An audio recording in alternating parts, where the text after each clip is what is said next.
Look, I'm just as shocked by that thumbnail as you are. A January movie that doesn't suck? Since when?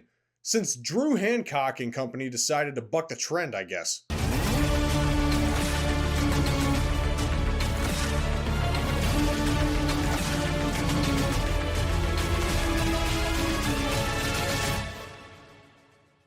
So first and foremost, if you don't want to know anything about this film whatsoever, leave now. Because I know there have been a lot of people who are complaining about the trailer and the poster giving away way too much about this movie. And honestly, I didn't even see the poster until I went to go see the movie today. But I'm just saying, I know there were a lot of people who were annoyed with how the movie was being marketed and saying they were giving away way too much. And so I'm just erring on the side of caution, even though I completely disagree with that statement. And just saying that if you don't even want to know the concept of this movie, go now.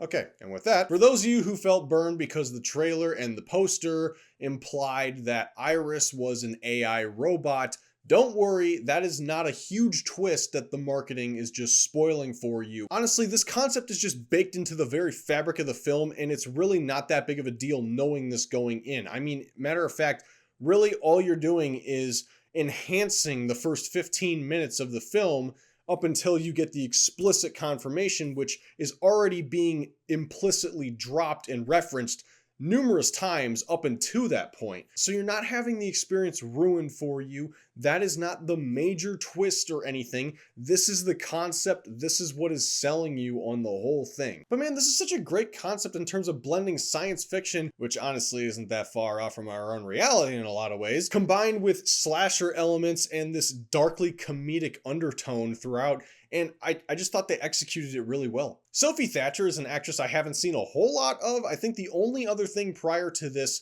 I saw her in was Maxine, which I honestly didn't even realize she was in that movie until just making this video. Man, she is showing some true promise in her career based off this. I still have to see Heretic at the time of recording this video. I've heard she's great in that as well, but she is certainly an actress to keep your eye on in terms of, like, you know, where she's going to go in her career. Jack Quaid is also a standout in this film. He's a pretty good sell for a lot of movies to me, honestly. I just like that he's broadening his horizons and he's not just making The Boys. I mean, he's good in The Boys, don't get me wrong, but it's nice to see him in stuff like Scream 5 and this movie and soon to be Novocaine, which looks pretty great. Lucas Gage from Smile 2 is in this film, and while he's not playing a freaked out stoner this time, his performance and character are certainly a memorable one. Now, my biggest hesitancy with this film going in was the fact that the people who made Barbarian were involved in this, and I don't know if this is a hot take or not, but I did not care for Barbarian at all, really. I thought that was a film that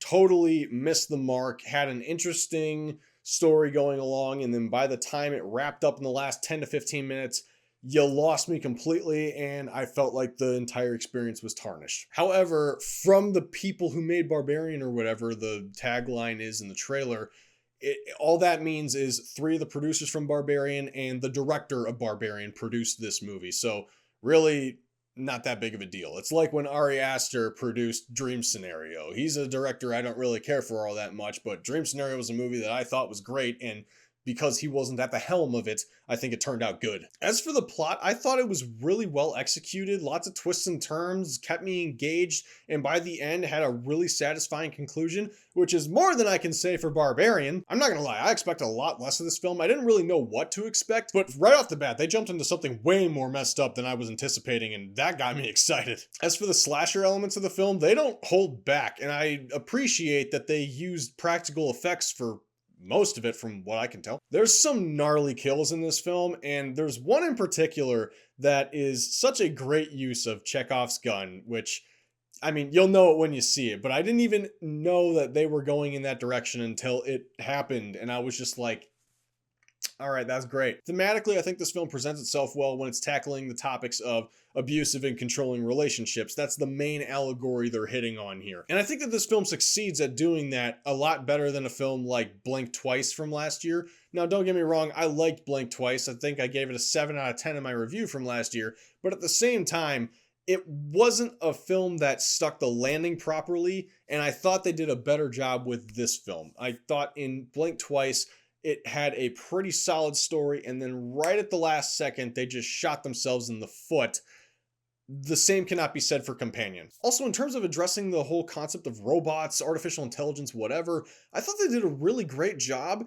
and I really appreciated how when they talked about like the emotions that Iris was feeling, like anger and sadness and love, how all of that was just like programming. I mean, obviously, I think they make that distinction to emphasize the theme that they were going for and the allegory they're trying to portray. But in terms of like focusing on the science fiction aspect of it, I was glad to see a film actually clarify and showcase the reality of what artificial intelligence is. And as much as I love certain films that play up the humanity of androids like Blade Runner, Alien, The Creator, the Marvel movies with Vision, the fact of the matter is they aren't people. An artificial being is exactly that. Artificial, not real. So no matter how much they may talk, walk, feel, and act human, they aren't. If humanity in real life was able to create a robot as advanced as Iris is in this film, it would be single-handedly the greatest optical illusion of all time. As for criticisms, well, okay.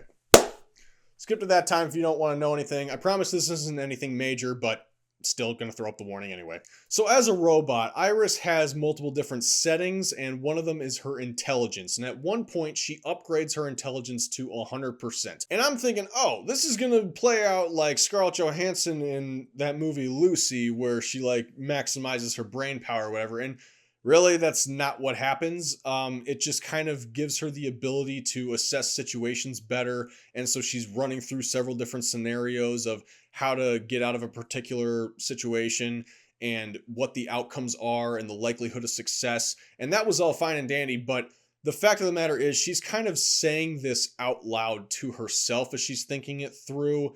She's doing it rather slowly. And I don't know, maybe it's just me, but when I'm thinking of an AI machine-powered being that is operating at 100%, I would expect it to be running multiple different scenarios in an instant at once. Just maybe. There's also... Okay.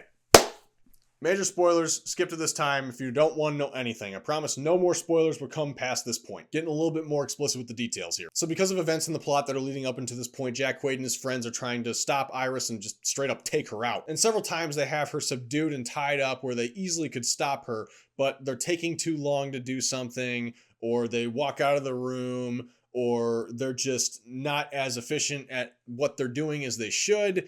And part of me is just irritated by that. I've always been bothered by that. Like when a killer has the victim, but because of the power of plot armor, they don't immediately kill them. They take their time with it, or they have to deliver some stupid monologue or whatever. And here it's not intolerable or ridiculously bad or anything, but the fact that all Jack Quaid has to do is scan his thumb on the thing behind her ear, and that'll set her back to her factory reset default settings or whatever. It's frustrating that he couldn't have just done that when she was tied up in the first place, but I suppose we wouldn't have a movie if he did that. But all that aside, I thought this film was solid and I had a pretty good time with it. It was well shot, well acted, well written, and told a unique story with great themes that not only got the audience thinking, but also kept them entertained. And by audience, I mean me, because I was literally the only person in my theater seeing this, and I mean, I'm not going to complain about that. It's honestly kind of nice having a theater to yourself instead of being distracted by a bunch of freaking kids who don't know how to sit down, or people who can't stay off their phone for 2 hours to watch a movie that they paid for. Just stay home if you can't behave yourself. Highly recommend giving this film a chance if you can, and also keep an eye on these actors because they have some promising careers ahead of them. As for a score out of 10, I got no qualms giving this one an 8. So Companion, did it remind you of Barbarian? Did you think it was better than Barbarian? Did you think it was worse than Barbarian? Do you like Barbarian? Or do you not? Are you like me and, you know, are smart? No, I'm kidding. I'm just kidding. These are movies, after all, not the most important things in the world. So if you're going to debate about them down in the comments, don't go at each other's throats. You can be a little jovial about it. Why not? Have some fun. But please, don't be attacking people over an opinion on a movie. It's just absolutely ridiculous. But if you like this review, you can hit that like button down below. It would greatly help my chances in the algorithm out there, because I don't think any of us stand a chance in this wild west we call YouTube. But hey, you know what else would help? Hitting that subscribe button and hitting the notification bell so you know when I'm uploading new videos, because I try to upload as frequently as I can. And also, I've got links in the description that'll take you to my other social media platforms where I post reviews that don't always make it onto this channel. But until next time, guys, God be with you, and take care.